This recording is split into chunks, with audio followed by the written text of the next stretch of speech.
நம்முடைய வணக்கம்.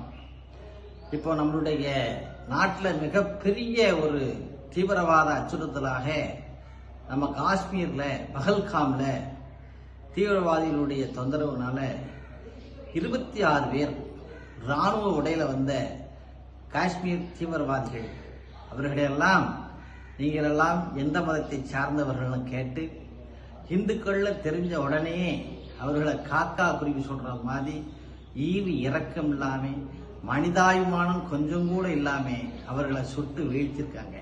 இந்த செயலெல்லாம் மிக மிக கண்டிக்கத்தக்கது.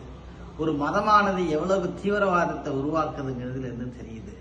அன்பை போதிக்கக்கூடிய மதத்தை சார்ந்தவர்கள்லாம் நாம எல்லோரும் இது போன்று வன்முறையான செயல்களில் ஈடுபட்டு நாட்டை சீர்குலைக்கக்கூடிய தீவிரவாதத்தை நம்முடைய பாரத பிரதமர் அவர்கள் வன்மையாக கண்டித்து அந்த தீவிரவாதிகளெல்லாம் எந்த உலகத்துல எந்த மூலையில் இருந்தாலும் அவர்களை அனைவரையும் சுட்டு வீழ்த்தி நாட்டை அடுத்த மாதம் நடக்கக்கூடிய அமர்நாத் யாத்திரையை சீர்குலைப்பதற்காகவே அவர்களை அச்சுறுத்தற்காகவே இந்த செயலில் ஈடுபட்டதாக நான் கருதுறேன்.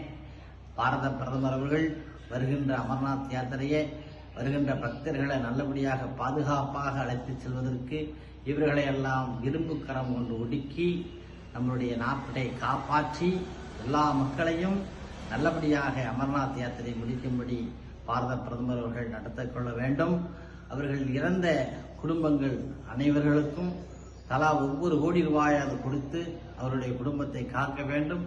இது போன்ற மத தீவிரவாதத்தை மேலும் வளரவிடாமல் இந்த நச்சுச் செடியை புடுங்கி அழித்திட பிரதமர் அவர்களை கேட்டுக்கொள்கிறேன். நன்றி, வணக்கம்.